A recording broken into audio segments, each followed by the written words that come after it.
میں نے تمہیں کہا تھا نا کہ وہ میرے ماموں کی شادی میں مجھے پیار بھری نظروں سے دیکھ رہا تھا، اور مجھے لگتا بھی تھا کہ وہ میرے لیے رشتہ بھیجے گا۔ تمہارے تو مزے ہو گئے، اتنا امیر اور اتنا خوبصورت انسان ملا بھائی، پتہ نہیں ہمارا کیا ہوگا۔ میں تمہارے لیے دعا کروں گی، اللہ تعالیٰ تمہارا نصیب اچھا کریں گے۔ وہ لوگ ایک دوسرے سے باتوں میں مصروف تھے اور اسی دوران ہی منزل آ گئی تھی۔ سب لوگ نیچے اترے، ان کا کیمپنگ کرنے کا ارادہ تھا۔ اس کام میں بھی وہ حد سے زیادہ نکمی اور کام چور تھی۔ اس نے کام اپنی سہیلیوں میں بانٹ دیا اور خود سائٹ پر جا کر کھڑی ہو گئی۔ اب وہ اسد کی آئی ڈی کھولے اس کو سٹاک کر رہی تھی کہ اچانک اس کا فون بجنے لگا۔ ایک انجان نمبر سے کال آ رہی تھی۔ کچھ سوچتے ہوئے اس نے فون اٹھا لیا تو دوسری طرف سے اسے جانی پہچانی مردانہ آواز سنائی تھی۔ فون اس کے ہاتھوں سے چھوٹتا چھوٹتا زمین پر گرا تھا۔ السلام علیکم محترمہ، آپ کیسے ہیں؟ یہ آواز کسی اور کی نہیں بلکہ اسد کی تھی۔ اس کے پاس نمبر کیسے گیا؟ یقیناً بھابھی نے دیا ہوگا۔ یا اللہ، میں کیا کروں؟ اس کے ہاتھ پاؤں پھول گئے تھے۔ آج سے پہلے اس نے کبھی بھی کسی مرد سے باتیں نہیں کی تھی، اس لیے اسے اندازہ بھی نہیں تھا کہ کیا بات کرنی ہے۔ اس نے سلام کا جواب دیا تھا اور ایک بار پھر سے خاموشی چھا گئی تھی۔ ابھی تھوڑی دیر پہلے میری آپی جان سے بات ہوئی تھی، انہوں نے مجھے بتایا کہ انہوں نے آپ کو میرا پیغام پہنچا دیا۔ جی مجھے پتا چلا ہے، اس نے ہچکچاتے ہوئے کہا۔ میں آپ کو واقعی بہت پسند کرتا ہوں اور آپ سے محبت کرنا چاہتا ہوں۔ آپ مجھے کوئی ایرا گیرا لڑکا مت سمجھیے گا۔ اگر میرا ارادہ آپ کے دل سے کھیلنے کا ہوتا تو قسم اٹھا کر کہتا کہ کبھی بھی رشتہ نہ بھجواتا۔ آپ کو دیکھنے سے پہلے میں محبت پر یقین ہی نہیں رکھتا تھا، بلکہ میں اس جذبے کو فضول سمجھتا تھا۔ آپ کو دیکھنے کے بعد مجھے اندازہ ہوا کہ محبت ایک بہت ہی پاکیزہ جذبہ ہے، اور اس کے ساتھ ہی مجھے آپ کو کھونے سے بھی ڈر لگتا ہے۔ میں آپ کو کسی بھی صورت نہیں گنوانا چاہتا۔ امید ہے کہ آپ میری بات سمجھ رہے ہوں گے۔ وہ اپنی بات مکمل کر کے اس سے سوال کرنے لگا۔ جی میں آپ کی بات سمجھ گئی ہوں، مگر اس بارے میں آپ کو میری ماں ہی جواب دے سکتی ہے۔ میں آپ کی امی جان کو ابھی منا لوں گا، مسئلہ صرف اور صرف آپ کا ہے۔ آپ ایک بار حامی بھر دیں کہ جب یہ رشتہ آپ کی طرف آئے گا تو آپ اس رشتے سے انکار نہیں کریں گی۔ وہ ایک امید سے اسے سوال کر رہا تھا۔ اقصیٰ، کیا آپ کو میری آواز آ رہی ہے؟ اسد کے منہ سے اپنے نام کی پکار سن کر وہ دوبارہ سے بے چین ہو گئی تھی۔ جی میں سن رہی ہوں، میں کوشش کروں گی۔ یہ کہہ کر اس نے جلدی سے کال کٹ کر دی اور اپنے دل پر ہاتھ رکھ دیا تھا جو زور زور سے دھڑک رہا تھا۔ یوں محسوس ہو رہا تھا جیسے تھوڑی ہی دیر میں اس کا دل سینے سے باہر نکل آئے گا۔ اس کے دوست مضبوط قدم اٹھاتی ہوئی اس کے پاس اس کے کندھے پر ہاتھ مارتے ہوئے کہنے لگی، بدتمیز لڑکی، خود یہاں پر بیٹھی عیاشی کری اور ہم لوگوں کو تم نے کام پر لگایا ہوا ہے۔ اس نے دوست کی بات سن کر خالی خالی نظروں سے اس کے چہرے کی طرف دیکھا اور پھر کچھ بھی کہے بغیر جا کر کیمپ لگانے لگی۔ اس کو کیا ہوا ہے؟ جویریہ نے بے ساختہ اسے گھورا، مگر پھر سر کو جھٹک کر وہ بھی کام میں مصروف ہو گئی تھی۔ فی الحال ان کے پاس یہ سب کچھ سوچنے کا وقت نہیں تھا۔ رات تقریباً 11 بجے کا وقت تھا۔ سب لوگ آگ کے قریب بیٹھے باتیں کر رہے تھے جبکہ وہ گہری سوچ میں ڈوبی ہوئی تھی۔ اس کے دوست نے اس کو کندھے سے پکڑ کر ہلایا۔ کیا ہوا تمہیں؟ کہاں کھو گئی ہو؟ نہیں کہیں بھی نہیں بیٹا، میں تمہاری دوست ہوں، تمہاری رگ رگ سے واقف ہوں۔ تمہارا چہرہ دیکھ کر ہی مجھے اندازہ ہو جاتا کہ تمہارے اس کمینے دل میں کیا چل رہا ہے، اس لیے تم مجھے بیوقوف نہیں بنا سکتی ہو۔ اب مجھے صاف صاف بتاؤ کہ کیا ہوا ہے۔ جب ہم لوگ یہاں پر آئے تھے تب مجھے اسد کا فون آیا تھا۔ یہ وہی ہے تمہاری بھابھی کا بھائی؟ ہاں وہی ہے، اور تم نے مجھے اس بارے میں بتایا ہی نہیں۔ وہ برا سا منہ بناتے ہوئے بولے، یار پہلے میری بات تو سنو۔ وہ مجھے کہہ رہا تھا کہ میں اس رشتے سے انکار نہ کروں، مگر وہ رشتہ بھیجے بھی تو۔ یہ کہہ کر وہ خود ہی منہ بسوڑنے لگی جبکہ اس کی دوست اونچی اونچی آواز میں ہنسنے لگی۔ واہ، مطلب دلہا اور دلہن دونوں ہی اتاولے ہو رہے۔ مگر بیٹا ایک بات یاد رکھنا کہ اس طرح کے رشتے زیادہ عرصے تک نہیں چلتے ہیں۔ تم اب مجھے بد دعائیں دینا شروع کر دو۔ میں تمہیں بد دعائیں نہیں دے رہی ہوں بلکہ تمہیں سمجھانے کی کوشش کر رہی ہوں۔ اگر تمہارے گھر میں کوئی مسئلہ ہوا تو تمہارے بھائی آٹومیٹکلی تمہاری بھابھی سے اپنا رویہ خراب کر لے گا، اور اگر تمہاری بھابھی کو کوئی مسئلہ ہوا تو تمہارا شوہر بھی تمہارے ساتھ برے طریقے سے پیش آئے گا۔ نہیں ایسا نہیں ہوگا۔ مجھ سے پہلے سب کے بارے میں فائنل کروں گی کہ ہم لوگوں کی زندگیوں کا ان لوگوں کی زندگیوں پر کوئی اثر نہ پڑے۔ تم فائنل کر کے بھی دیکھ لو۔ لیکن مسئلے ہمیشہ ہی برقرار رہے تھے، اس لیے میں تمہیں ایک اچھا آپشن دے رہی ہوں۔ اس انسان کو چھوڑ دو، تم بہت خوبصورت ہو، حسین ہو، سب سے بڑھ کر یہ کہ ذہین بھی ہو، تمہیں کوئی نہ کوئی اچھا انسان بھی لے جائے گا، مگر یار میں اس سے محبت کرتی ہوں۔ دیکھو اکثر یہ محبت نہیں ہے، یہ بس کشش ہے جو تمہیں اس کی جانب کھینچتی ہے۔ ہر وہ انسان جس کو ہم نہیں جانتے، جو خوبصورت بھی ہوتا ہے اور جو ہماری ذات میں دلچسپی بھی لیتا ہے، اس میں نہ چاہتے ہوئے بھی ہم بھی دلچسپی لینا شروع کر دیتے ہیں اور ہمیں یوں لگنے لگتا ہے جیسے ہم ان سے پیار کرنے لگے ہیں۔ خیر فی الحال ان باتوں کو چھوڑو، جو کچھ ہوگا دیکھا جائے گا۔ اس نے اپنا سر جھٹکتے ہوئے کہا۔ کھانا کھانے کے بعد سب لوگ اپنے کیمپ میں جا کر لیٹ گئے تھے۔ اگلے دن سب لوگوں کا ہاکنگ پر جانے کا ارادہ تھا۔ وہ بھی بہت زیادہ پرجوش تھی، اپنے کمرے میں لیٹی سونے کی کوشش کر رہی تھی، لیکن نیند اس کی آنکھوں سے کوسوں دور تھی۔ یہاں سے تھوڑے فاصلے پر ایک بہت بڑی اور خوبصورت جھیل تھی۔ اس جھیل کے بارے میں سنا جاتا تھا کہ وہاں پر رات کے وقت پریاں اترتی ہیں۔ اس نے اپنی دوست کا کندھا ہلایا اور یار چلو نا، ہم بھی وہ جھیل دیکھنے کے لیے جاتے ہیں۔ تم پاگل تو نہیں ہو گئے ہو؟ آدھی رات کے وقت وہاں پر صرف بھوت گھوم رہے ہوں گے؟ ایک تو تم ڈرتی بہت ہو، ہم آیت الکرسی پڑھ کر جائیں گے، کوئی بھی ہمیں کچھ نہیں کہہ پائے گا۔ میرا دماغ خراب نہیں ہے، مجھے نیند آئی ہوئی ہے، مجھے سونے دو، اور اگر تم نے کیمپ سے قدم بھی باہر نکالا تو میں تمہاری امی کو کال کر کے تمہاری شکایت لگا دوں گی۔ یہ سن کر وہ بہت بری طرح سے بوکھلا گئی تھی اور پھر چیختے ہوئے بولی، اگر تم نے خود نہیں جانا تو نہ جاؤ، کم از کم میرا موڈ تو خراب نہ کرو۔ دوبارہ سے وہ اپنے بستر پر جا کر لیٹ گئی اور آنکھیں بند کر لیں، مگر پھر سے ناکام رہی۔ نیند تھی کہ اسے مکمل طور پر ہی روٹ گئی تھی۔ کچھ سوچتے ہوئے وہ اٹھی، اپنا لانگ کوٹ پہنا اور ایک ٹارچ اٹھا لیے بہت ہی آہستگی سے وہ گھر سے باہر نکلی تھی۔ وہ اپنی دوست کی نیند سے بھی واقف تھی کہ کچھ بھی ہو جائے اس کی آنکھ نہیں کھلے گی۔ اب وہ چھوٹے چھوٹے قدم اٹھاتی پہاڑی سے نیچے اتر رہی تھی۔ راستہ بہت ہی خطرناک تھا، وہ بہت ہی پھونک پھونک کر قدم رکھ رہی تھی کہ اچانک اسے کچھ مردوں کی باتیں کرنے کی آواز سنائی تھی۔ وہ ایک لمحے کے لیے چونک گئے اور اپنی جگہ پر ہی رک گئے۔ جھیل سے فاصلہ چند ہی قدموں کا تھا۔ کیا مجھے آدھی رات کے وقت وہاں پر جانا چاہیے؟ اس نے خود سے سوال کیا اور پھر خود ہی جواب دیا، ہاں بالکل، اکثر تمہیں جانا چاہیے، زندگی ایڈونچرز کا ہی تو نام ہے۔ اگر زندگی میں ایڈونچرز نہیں کرو گی تو مزہ کیسے آئے گا؟ ایک بار پھر سے اس میں لڑکوں والی روح آ چکی تھی۔ تھوڑی دیر میں وہ اس جھیل کے کنارے جا کر کھڑی ہو گئی تھی۔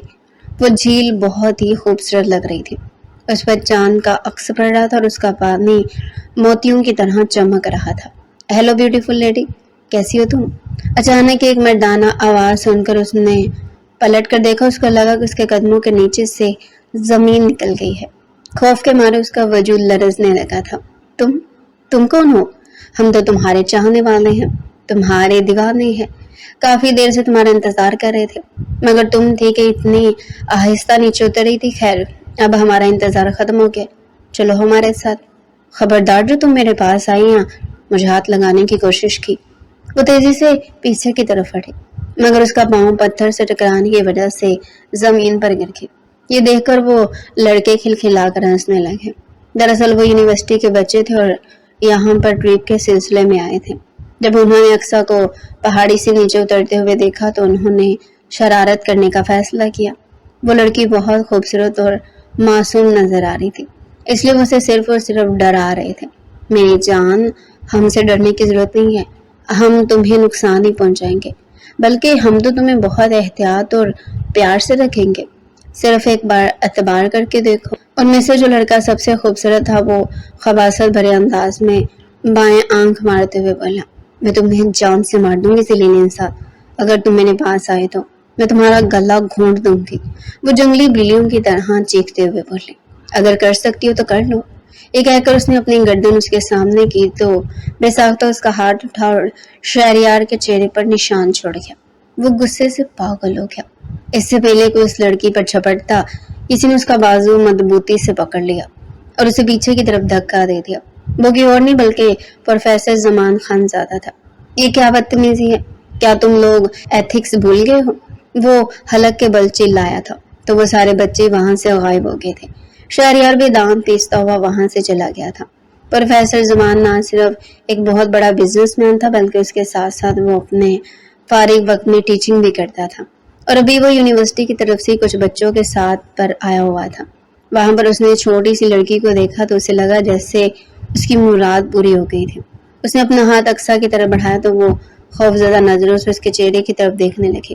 فکر مت کرو، میں پروفیسر ہوں، میں تمہیں کوئی نقصان نہیں پہنچاؤں گا۔ اسٹوڈنٹس نے جو کچھ بھی کیا ان کی طرف سے میں تم سے معافی مانگتا ہوں۔ صبح میں ان کو ان کے کی سزا دوں گا، مگر تمہیں بھی رات کے اس وقت یہاں پر نہیں آنا چاہیے تھا۔ کچھ بھی ہو سکتا ہے، تھوڑے ہی فاصلے پر گہرا جنگل بھی ہے، اگر کسی جنگلی جانور کے ہتھے چڑھ گئی تو وہ تمہاری بوٹی بوٹی کر دے گا۔ یہ سن کر وہ بری طرح سے سہم گئی تھی۔ اس نے اپنا سر جھکا لیا تھا، وہ اب غور سے اس کو دیکھ رہا تھا۔ اس لڑکی سے اس کی ایک بار پہلے بھی ملاقات ہوئی تھی، تب وہ مارکیٹ میں اپنی ماں کے ساتھ شاپنگ کرنے کے لیے آئی تھی۔ تب وہاں پر پروفیسر زمان نے اسے دیکھا تھا، اس کو بہت اچھی لگی تھی۔ اپنی زندگی کے 28 سالوں میں سے کبھی بھی کوئی لڑکی پسند نہیں آئی تھی، مگر وہ لڑکی اس کے دل میں گھر کر گئی تھی۔ اس نے اس لڑکی کے پیچھے جانے کی کوشش کی، مگر وہ پھر نظروں سے اوجھل ہو گئی اور وہ ابھی تک اقصیٰ کو تلاش کر رہا تھا۔ اس کا انتظار ختم ہو گیا تھا، اس کی تلاش کی مدت بھی مکمل ہو چکی تھی۔ وہ دوبارہ سے اس کے سامنے کھڑی تھی۔ مجھے واپس جانا ہے، اس نے کانپتی ہوئی آواز میں کہا تو زمان سائڈ پر ہو کر کھڑا ہو گیا، جیسے اسے اجازت دے دی ہو۔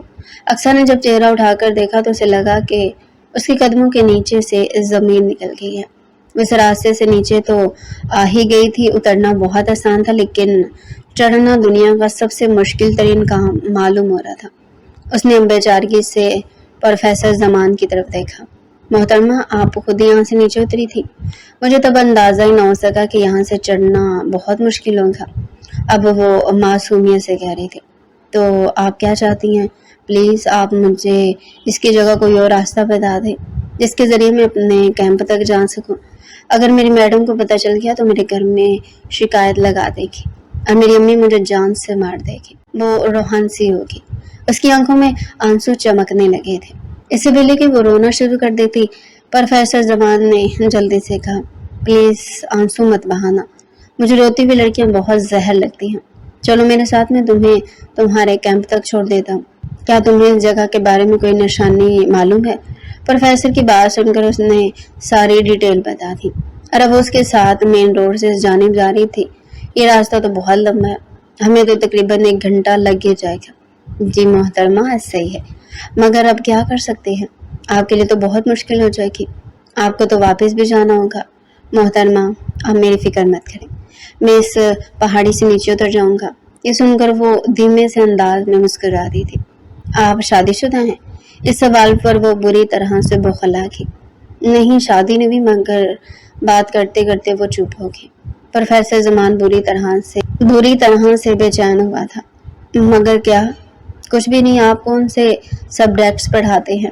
وہ اس سے سوال کر رہی تھی۔ راستہ کب کٹا دونوں کو اندازہ ہی نہ ہو سکا۔ اس کے بعد وہ اپنے کیمپ میں چلے گئی۔ آخری بار اس نے پروفیسر کا شکریہ ادا کیا تھا۔ وہ بہت زیادہ تھک گئی تھی اور ڈری ہوئی بھی تھی، اس لیے جیسے ہی بیڈ پر لیٹی گہری نیند سو گئی۔ صبح اس کی آنکھ کسی کے چلانے کی آواز پر کھلی تھی۔ اس نے دیکھا کہ اس کی دوست اس کے سر پر کھڑی اس کا بازو زور زور سے ہلا رہی تھی۔ کیا ہوا ہے؟ زلزلہ آ گیا کیا؟ وہ کوفت زدہ انداز میں بولی۔ محترمہ، سب لوگ تیاری کر چکے، صرف ہم لوگ ہی ہیں، جلدی سے تیار ہو جاؤ ورنہ وہ ہمیں یہیں پر چھوڑ کر چلے جائیں گے۔ یہ سن کر وہ تیزی سے اٹھی اور تیار ہونے لگی۔ اس نے ہاکنگ پر جانے کے لیے جینس شرٹ لی تھی۔ اس بارے میں اس کے گھر والوں کو پتہ نہیں، اگر اس کی ماں کو خبر ہو جاتی وہ اس کی چوٹی پکڑ کر اسے گھر پر ہی بٹھا لیتی۔ اس کا بھائی بھی اس کو ڈانٹتا کیونکہ وہ ایک مذہبی گھرانے سے تعلق رکھتی تھی۔ واہ یار، تم تو بہت ہوٹ لگ رہی ہو، اس کے دوست نے اس کو دیکھتے ہوئے کہا تو وہ شرما گئی۔ بس زیادہ ڈرامے کرنے کی ضرورت نہیں ہے، اب اتنی بھی پیاری نہیں لگ رہی ہوں۔ اس کی دوست نے فوراً سے اسے سر سے اتار کر زمین پر پھینکا۔ ٹرپ بہت ہی مزے کا گیا تھا۔ اس دوران سب سے قابل ذکر اور خاص بات دلی ہوئی تھی کہ اس کی پروفیسر زمان سے ملاقات ہو گئی تھی۔ جب وہ گھر واپس گئی تو ایک اور خوشخبری اس کا انتظار کر رہی تھی۔ اگلے ہفتے اس کا اور اسد کا نکاح تھا۔ اس کے پاؤں زمین پر ہی نہیں لگ رہے تھے۔ وہ خود کو دنیا کی خوش قسمت ترین لڑکی تصور کرنے لگی تھی۔ آج تک اس نے جس چیز کا خواب دیکھا تھا وہ چیز اس کو مل گئی تھی۔ وہ دلہن بنی اسد کے کمرے میں بیٹھی ہوئی تھی۔ وہ آسمان سے اتری ہوئی کوئی پری معلوم ہو رہی تھی جب وہ مضبوط قدم اٹھاتا ہوا کمرے کے اندر داخل ہوا اور اس کے پاس جانے کے بجائے ڈریسنگ ٹیبل کے سامنے جا کر کھڑا ہو گیا۔ اور اپنی گھڑی اتارنے لگا۔ اس کو اسد کی یہ حرکت تھوڑی سی عجیب لگی تھی۔ تو میں چند باتیں بہت اچھے طریقے سے سمجھا دینا چاہتا ہوں۔ مجھے زیادہ شوق لڑکیاں بالکل بھی پسند نہیں ہے۔ یہ سن کر اس کا دل تیزی سے دھڑکا تھا۔ وہ تو بہت زیادہ شوق تھی، چلبلی سی تھی، تو کیا اب ہنسنے پر بھی پابندی تھی؟ اس نے بے ساختہ خود سے سوال کیا۔ اور نہ ہی مجھے دوسرے مردوں میں انوالو ہونے والی لڑکیاں پسند ہیں۔ اب کی بار وہ جی جان سے لرز اٹھے۔ تم بہت خوبصورت ہو، اس میں کوئی شک نہیں ہے، اور میں نے سنا ہے کہ خوبصورت لڑکیوں کے ماضی میں بہت سے چکر بھی رہ چکے ہوتے ہیں۔ اقصیٰ کا دل کر رہا تھا کہ وہ زمین پھٹے اور اس میں سمان رہے۔ اس کا شوہر اس کی تعریف کرنے کے بجائے اس طرح کی باتیں کر رہا تھا۔ یہ اس کے ساتھ کیا ہو رہا تھا؟ آنسو تھے جو رکنے کا نام ہی نہیں لے رہے تھے۔ اسد اپنی باتیں مکمل کرنے کے بعد اس کی طرف بڑھا اور اس کا گھونگھٹ اٹھایا۔ ارے تم رو کیوں رہی ہو؟ فکر مت کرو، میں تمہیں کوئی تکلیف نہیں پہنچاؤں گا۔ یہ کہہ کر اس نے پیار سے اس کے آنسو صاف کیے اور پھر اس کے ہونٹوں پر جھک گیا تھا۔ اس کو زیورات چبھ رہے تھے اور وہ بار بار یہی بات کہہ رہی تھی، مگر اسد کو تو جیسے کسی چیز کی کوئی فکر ہی نہیں تھی۔ ایک خوبصورت ننھی سی کلی اس کی باہوں میں تھی اور وہ ہر صورت اس ننھی سی کلی کو اپنے دل میں اتارنا چاہتا تھا۔ رات آہستہ آہستہ سے رکھتی جا رہی تھی اور وہ اس کے ہلکے ہلکے ستموں کا شکار ہو رہی تھی۔ اسد، مجھے درد ہو رہا ہے، اس نے درد سے چور لہجے میں کہا، مگر اسد صاحب کو تو جیسے کوئی فکر ہی نہیں تھی۔ اس نے اس کے لبوں پر سختی سے انگلی رکھ دی، اس کو خاموش رہنے کا اشارہ کیا۔ وہ تکلیف سے اپنی آنکھیں بند کر گئی تھی۔ اس کو اندازہ ہو گیا تھا کہ یہ انسان اس کی روح سے محبت نہیں کرتا۔ اس انسان کو صرف اس کے جسم سے محبت ہوتی اور اسے اپنی قسمت پر بھی افسوس ہو رہا تھا، خود پر بھی غصہ آ رہا تھا کہ آخر اس کو اتنی جلد بازی کرنے کی کیا ضرورت تھی۔ اب اسے اپنی دوست کی ساری باتیں بھی یاد آ رہی تھی۔ صبح جب وہ سو کر اٹھی تو اسد کا موڈ بہت خوشگوار تھا۔ اب اس کی تعریفیں کر رہا تھا، اس کے کانوں میں پیار بھری سرگوشیاں کر رہا تھا۔ اس کو اپنے بازوؤں میں اٹھا کر واش روم لے کر گیا۔ دونوں نے مل کر بات لیا تھا۔ اس دوران بھی اسد نے اس کو بہت تنگ کیا تھا۔ وہ آہستہ آہستہ رات کی تلخیوں کو بھولتی چلی جا رہی تھی۔ تب اس کی ساس نے دوبارہ سے اسے سب کچھ یاد کروا دیا۔ دراصل اس کا نکاح بہت تیز سادگی سے ہوا تھا اور فیصلہ کیا گیا تھا کہ ولیمہ ایک ہفتے کے بعد رکھا جائے گا، مگر اب اس کی ساس بھی مکر گئی تھی۔ اس کی ساس میں سے دو ٹوک انداز میں یہ بات سمجھا دی تھی کہ اگر تمہارے بھائی نے میری بیٹی کو تکلیف پہنچانے کی کوشش کی تو تمہیں بھی یہاں سے چین سے نہیں رہنے دیا جائے گا۔ اب اسے اس بات کا بھی پتہ چل گیا تھا کہ یہ شادی صرف اور صرف اس کے بھائی کو کنٹرول کرنے کے لیے کی گئی تھی۔ یا اللہ، اب میں کیا کروں؟ وہ بری طرح سے الجھی ہوئی تھی۔ وقت کا کام ہے گزرنا اور وقت تیزی سے گزرتا چلا جا رہا تھا۔ دوسری طرف جب پروفیسر زمان کو اس کی شادی کے بارے میں پتہ چلا تو اس کو بہت غصہ آیا۔ اس کا بس نہیں چل رہا تھا کہ وہ ساری دنیا کو تباہ و برباد کر دے۔ ٹرپ سے واپس آنے کے بعد ایک ہفتے تک وہ امریکہ میں رہا، کیونکہ وہاں پر اس کی امپورٹنٹ بزنس میٹنگز تھی۔ اس نے اسد کے بارے میں ساری ڈیٹیل نکلوا لی تھی۔ ایک اور خوشخبری تھی، اسد اس کی کمپنی میں ہی نوکری کرتا تھا اور وہ اس کمپنی کا اونر تھا۔ وہ اسد کے بارے میں سب کچھ جانتا تھا کہ وہ ایک پاگل اور نفسیاتی انسان ہے، اور اب اسے اس لڑکی کی بھی فکر ہو رہی تھی کہ آخر وہ کیسے اس انسان کے ساتھ گزارا کرے گی۔ اقصیٰ اپنی زندگی میں بہت زیادہ بے جان تھی۔ اس کا شوہر اس سے محبت نہیں کرتا تھا، بلکہ ہمیشہ اس پر رعب جماتا رہتا تھا۔ اس کو مار کر اپنی انا کو تسکین پہنچاتا تھا۔ اس کے مقابلے میں خوبصورت نہیں تھا، اسی وجہ سے احساس کمتری کا شکار بھی رہتا تھا۔ اس کی وجہ سے اقصیٰ کا بچہ بھی اس دنیا سے چلا گیا تھا۔ جب بھی وہ گھر واپس جاتی تھی تو اس کی ماں اپنی بیٹی کو دیکھ کر پریشان ہو جاتی تھی۔ وہ اسے سوال کرتی تھی کہ سب ٹھیک تو ہے، تو وہ پھیکے سے انداز میں مسکراتے ہوئے کہتی تھی جی اماں، سب ٹھیک ہے، کیونکہ وہ کسی قسم کا کوئی فساد نہیں چاہتی تھی۔ ایک مہینے کے بعد اس کی ماں کا بھی انتقال ہو گیا۔ اس کا بھائی بھی اب اپنی فیملی کو لے کر سعودیہ میں شفٹ ہو گیا تھا۔ اس کا پاکستان میں کوئی بھی نہیں بچا تھا۔ ایک دن اسد گھر واپس آیا تو وہ نشے میں دھت تھا۔ اپنے شوہر کی حالت دیکھ کر وہ بہت زیادہ پریشان ہوگی۔ اس نے شوہر کو سنبھالنے کی کوشش کی تو وہ اسے زور سے پیچھے کی طرف دھکا دیتے ہوئے بولا، بازاری عورت، خبردار جو تم نے میرے پاس آنے کی کوشش کی۔ یہ کہہ کر وہ زور سے بستر پر گر گیا۔ اپنے لیے یہ لفظ سن کر اس کی روح تار تار ہو چکی تھی۔ اسد کچھ بول رہا تھا، وہ اس کے پاس گئی تاکہ اس کی باتیں سن سکے، اور پھر جب اس کی سمجھ میں وہ ساری کہانی آ گئی تو اس کی روح لرزنے لگی تھی۔ بازاری عورت وہ نہیں تھی بلکہ اسد تھا، جس نے اپنے اوپر اچھے انسان کا لبادہ اوڑا ہوا تھا، اور حقیقت میں وہ حد سے زیادہ گھٹیا انسان جو نہ صرف دوسری عورتوں کے چکر میں ملوث تھا بلکہ حد سے زیادہ ٹھرکی ہوئے تھا۔ اس کی ماں بھی اس جیسی ہی تھی۔ اس کو اب دونوں سے خوف محسوس ہونے لگا تھا۔ ایک دن اس نے اپنے بھائی کو شکایت لگائی تو اس کے بھائی نے ڈانٹ کر اسے خاموش کروا دیا کہ میری زندگی میں پہلے ہی بہت سے مسئلے ہیں، میرے مسئلوں میں مزید اضافہ نہ کرو۔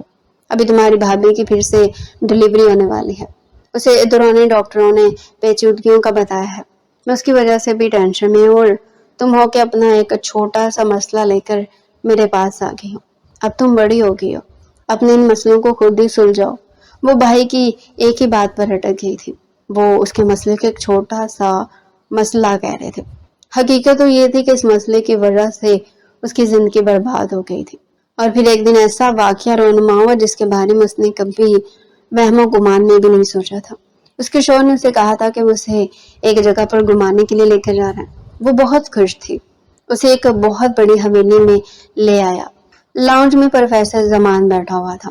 اس کا شوہر پروفیسر زمان کے سامنے جا کر کھڑا ہوا اور اپنی بیوی کی طرف ایک نظر کر کے بولا، میں پورے ہوش و حواس میں تمہیں طلاق دیتا ہوں، طلاق دیتا ہوں، طلاق دیتا ہوں۔ اسے لگ رہا تھا کہ قسمت نے اس کے ساتھ بہت بڑا مذاق کر دیا۔ کل تک وہ اپنی قسمت پر بہت زیادہ خوش تھی اور آج اسے اپنی قسمت سے ہی نفرت محسوس ہونے لگی تھی۔ اس کی آنکھوں کے سامنے اندھیرا چھانے لگا اور وہ بے ہوش ہو کر گر پڑی، کیونکہ یہ سب کچھ برداشت کرنا اس کے بس کی بات نہیں تھی۔ جب اسے دوبارہ سے ہوش آیا تو وہ ایک بہت ہی خوبصورت کمرے میں موجود تھی۔ قریبی پروفیسر زمان بیٹھے ہوئے تھے۔ وہ اس کو دیکھ کر خوفزدہ ہو کر پیچھے کی طرف ہٹی۔ آپ ایک بہت ہی گھٹیا انسان ہیں، میں آپ کو معاف نہیں کروں گی، آپ میرے پاس مت آئیں، خبردار جو آپ نے مجھے ہاتھ لگانے کی کوشش کی۔ وہ جان گئی تھی کہ پروفیسر زمان اس کے شوہر کے ساتھ اس کا سودا کر دیا ہے، مگر اسے یقین ہی نہیں آ رہا تھا کہ اس کا شوہر پروفیسر کے کہنے پر اس کو طلاق دے سکتا ہے۔ دیکھو تم ابھی صدمے میں ہو اور تمہیں ان سب چیزوں کو سمجھنے کے لیے تھوڑا سا ٹائم چاہیے، اس لیے میں تمہیں پریشان نہیں کروں گا۔ اس کی طرف بڑھنے ہی لگا تھا کہ وہ روتے ہوئے پیچھے کی طرف کھسکنے لگی۔ خدا کا واسطہ مجھ پر رحم کرے، ابھی تو میری عدت شروع ہوئی ہے، خدا کا واسطہ کہ مجھے گناہ گار مت کریں۔ وہ چھوٹے بچوں کی طرح اس کے سامنے ہاتھ جوڑ کر رو رہی تھی۔ اس کی آنکھوں میں آنسو دیکھ کر زمان کو بہت ہی تکلیف محسوس ہو رہی تھی۔ میں تمہیں نقصان نہیں پہنچاؤں گا، فکر مت کرو، تم یہاں پر محفوظ ہو، اور جب تک تمہاری عدت مکمل نہیں ہو جاتی تب تک تم یہیں پر ہی رہو گی۔ نہیں، مجھے یہاں پر نہیں رہنا، مجھے اپنے گھر۔ اس سے پہلے کہ وہ باہر نکلتی زمان نے اس کا ہاتھ پکڑ کر اسے دوبارہ سے بیڈ پر بیٹھا لیا۔ جو کچھ میں نے کہا ہے نا وہی ہوگا، اس کو اپنے چھوٹے سے دماغ میں بٹھا لو۔ پہلے ہی تم اپنے نادانیوں کی وجہ سے اپنا بہت سا نقصان کر چکی ہو، لیکن اب مزید نہیں، میں تمہیں یہ تکلیف برداشت کرنے کی اجازت نہیں دوں گا۔ اس کی آنکھوں میں دیکھتے ہوئے جذبات سے چور لہجے میں بولا تھا، جبکہ وہ حیران ہو رہی تھی کہ پروفیسر زمان نے ایسا کیوں کیا اور وہ اس کی اتنی فکر کیوں کر رہا ہے، کہیں یہ بھی اس کی کوئی چال تو نہیں۔ سوچ سوچ کر اس کا دماغ پھٹ رہا تھا۔ اس کو حویلی میں آئے ہوئے تقریباً ایک ہفتہ گزر چکا تھا۔ یہ ایک ہفتہ اس نے کتنی مشکل سے گزارا تھا صرف وہی جانتا تھی۔ ہر وقت ماضی کی سوچیں اس کو ڈستی رہتی تھی۔ ایک دن پروفیسر زمان کی بہن اس کے کمرے میں آئی اور اس کو خوشی سے گلے لگا لیا۔ پھر وہ اسے چھوٹے چھوٹے سوال کرنے لگی تھی۔ اکثر نے اسے ڈاکٹر زمان کی شکایت لگائی تو وہ اپنے بھائی کی صفائی پیش کرنے لگی، مگر اکثر نے صاف انکار کر دیا تھا۔ ابھی اس کے بعد تو پلوشا نے معمولی بنا لیا تھا۔ وہ روز اپنی ہونے والی بھابھی کے پاس جاتی تھی اور ان کے کمرے میں بیٹھ کر گھنٹوں ان سے باتیں کرتی رہتی تھی۔ اکثر کا بھی اچھا وقت گزرنے لگا تھا، کم از کم تنہائی سے اس کی جان چھوٹ رہی تھی۔ جب اس کی عدت مکمل ہوئی تو زمان اس کے کمرے کے اندر داخل ہوا، اور یہ بات بھی سچ تھی کہ اس کی عدت کے دوران وہ ایک بار بھی اس کے سامنے نہیں آیا تھا۔ کیسی ہو تم؟ تمہاری طبیعت تو ٹھیک ہے نا؟ اس کے مرجھائے ہوئے چہرے کو دیکھتے ہوئے بولا تو اس نے نفرت سے اپنا منہ پھیر لیا۔ میں جانتا ہوں کہ میرا طریقہ ٹھیک نہیں تھا، مگر اس کے علاوہ میرے پاس دوسرا کوئی راستہ نہیں تھا۔ یہ کہہ کر اس نے کچھ کاغذات اقصیٰ کی طرف اچھالے۔ ان میں کچھ تصویریں بھی تھی۔ تمہارا شوہر ایک بہت ہی بڑا گینگ میں شامل تھا، جو لڑکیوں کو دوسرے ملک کا اسمگل کرتے تھے۔ تم بہت خوبصورت تھی اور نوجوان تھی۔ مجھے پتا چلا تھا کہ وہ تمہیں بھی دوسرے ملک اسمگل کرنے والا ہے۔ اسی وجہ سے اسے تمہارا پیچھا چھڑوانے کے لیے میں نے یہ سارا کھیل کھیلا۔ اگر میں تمہیں اس حویلی میں بھیج دیتا تو وہ تم تک دوبارہ سے رسائی حاصل کرنے کی کوشش کرتا۔ اسی وجہ سے میں نے تمہیں یہاں پر ہی رکھا۔ دیکھو وہ جن کی صلاحوں کے پیچھے موجود ہے، اور یہ جو وہ لڑکیاں نا جن کی اس نے زندگیاں برباد کی ہے، تم سے پہلے بھی وہ کچھ لڑکیوں سے نکاح کر چکا تھا۔ یہ ساری حقیقت جاننے کے بعد اس کے کان سائیں سائیں کرنے لگے تھے۔ جس انسان کو وہ اپنا دشمن سمجھ رہی تھی وہ انسان اس کا مسیحا نکلا تھا۔ اس نے بے ساختہ زمان کے چہرے کی طرف دیکھا، مگر اس نے اپنی نگاہیں جھکائی ہوئی تھی۔ جہاں تک میرا سوال ہے تو میں نے ہمیشہ ہی تمہاری عزت کی ہے۔ مجھے تم پسند تھی۔ میں تمہارے گھر میں رشتہ بھجوانا چاہتا تھا، مگر ایک ضروری کام کے سلسلے میں امریکہ چلا گیا، اور اب جب سب کچھ سامنے آ گیا تو میں تم سے نکاح کروں گا، مگر میں آپ سے شادی نہیں کروں گی۔ اس بار میں تم سے کچھ نہیں رہا، بلکہ میں تمہیں بتا رہا ہوں۔ ساری چیزیں تمہارے سامنے کلیئر ہو چکی ہیں، اور میں جانتا ہوں کہ اس بار ضد میں آ کر تم غلط فیصلہ لو گے۔ میری زندگی ہے، میری مرضی ہے، میں جو مرضی فیصلہ لوں۔ تم میری لٹل گرل اور تمہاری زندگی پر میرا اختیار ہے۔ اس کے لاکھ احتجاج کے باوجود بھی وہ اس کو اپنی نگاہ میں شامل کر چکا تھا۔ جب وہ کمرے کے اندر داخل ہوا تو وہ زور زور سے چیزیں کمرے میں پٹکنے لگی۔ اس نے کشن اٹھا کر اس کو مارنا شروع کر دیا۔ یہ دیکھ کر اس نے بے ساختہ اپنی مسکراہٹ روکی تھی۔ میں جانتا ہوں کہ تم غصے میں ہو، چھوٹی سی لڑکی، لیکن مجھ پر بھی تھوڑا سا رحم کرو۔ اب کی بار اس نے کالج کی پرفیوم زمان پر اچھالی جو کہ زمین پر گر کر ٹکڑے ٹکڑے ہو گئے تھے۔ زمان کے کمرے کے دروازے پر دستک ہوئی۔ اس نے اپنی بہن کو تسلی دی کہ سب کچھ ٹھیک ہے، میں سنبھال لوں گا۔ وہ کمرے میں پڑی ہوئی سب قیمتی چیزوں کو توڑ چکی تھی اور اب بستر پر بیٹھی پھوٹ پھوٹ کر رو رہی تھی۔ زمان اس کے پاس گیا تو اس نے اپنا سر زمان کے سینے پر رکھ دیا۔ مجھے مردوں سے خوف محسوس ہوتا ہے۔ تمہیں مجھ سے ڈرنے کی ضرورت نہیں ہے، کیونکہ میں آلریڈی تم سے ڈرتا ہوں، اور یہ ڈر تمہیں کھونے کا ہے۔ تم میرے لیے بہت قیمتی ہو، میں تمہیں نہیں کھونا چاہتا۔ خدا کا واسطہ ہے کہ میرے جذبات کو سمجھنے کی کوشش کرو۔ میں جانتا ہوں کہ تمہیں بہت مشکل سے مجھ پر یقین آئے گا، مگر میں وہ وقت بھی کاٹنے کے لیے تیار ہوں۔ اس دوران صرف اور صرف یہ چاہتا ہوں کہ تم میرے ساتھ ڈٹ کر کھڑی رہو۔ تم کبھی مجھے دھوکہ تو نہیں دو گے؟ میں مر جاؤں گا مگر کبھی تمہیں دھوکہ نہیں دوں گا، پیاری لڑکی۔ یہ کہہ کر اس نے بہت ہی پیار سے اس کے ہونٹوں کو چھوا تھا۔ اس نے اپنی پلکیں جھکا دی تھی اور اس کے سینے پر سر رکھ دیا تھا۔ کیا مجھے اس سب کو سمجھنے کے لیے تھوڑا سا وقت مل سکتا ہے؟ میں پوری کوشش کروں گا، لیکن جس دن میرے جذبات بے قابو ہو گئے میں اس دن کی گارنٹی نہیں دے سکتا۔ اس نے اپنا سر اٹھایا اور اس کو خوبصورتی سے دیکھنے لگی۔ اگر اس طرح سے دیکھو گی تو شاید ابھی اپنا کنٹرول کھو بیٹھو۔ وہ پورے سراس لہجے میں بولا تو وہ بھاگ کر واش روم میں چلے گئے، جبکہ اس کے پیچھے وہ زور زور سے ہنسنے لگا تھا۔ اس کو پتا تھا کہ ایک بہت ہی خوبصورت زندگی اس کی منتظر ہے۔ وہ جانتا تھا کہ اس لڑکی کا اعتماد وہ بہت جلدی حاصل کر لے گا، اور پھر وہ کبھی بھی اس لڑکی کو ٹوٹنے نہیں دے گا۔ اس لڑکی کو ہمیشہ اپنے دل کے ساتھ لگا کر رکھے گا۔ وہ تو اس کی محبت میں اس حد تک گم ہو گیا تھا کہ اس کو اس چیز سے بھی فرق نہیں پڑ رہا تھا کہ وہ پہلے کسی کے نگاہ میں رہ چکی ہے۔ اسے صرف اس چیز سے مطلب تھا کہ وہ ابھی اس کے پاس موجود ہے، وہ اس کی دسترس میں ہے، اس کے نام ہو چکی ہے، اور اب وہ اس کے وجود پر اپنا حق رکھتا ہے۔ زیادہ دنوں تک اقصیٰ احتجاج نہیں کر پائی تھی اور اپنے آپ کو شخص کے حوالے کر بیٹھی تھی جس کا سب سے بڑا محسن تھا۔ تو ڈیئر ریڈر، یہ تھا آج کا ہمارا انٹرسٹنگ ناول۔ مزید ایسے انٹرسٹنگ ناول چینل پر ڈیلی سننے کے لیے چینل کو سبسکرائب کریں، ویڈیو کو لائک کریں اور کمنٹ سیکشن میں اپنی رائے لازمی دیں۔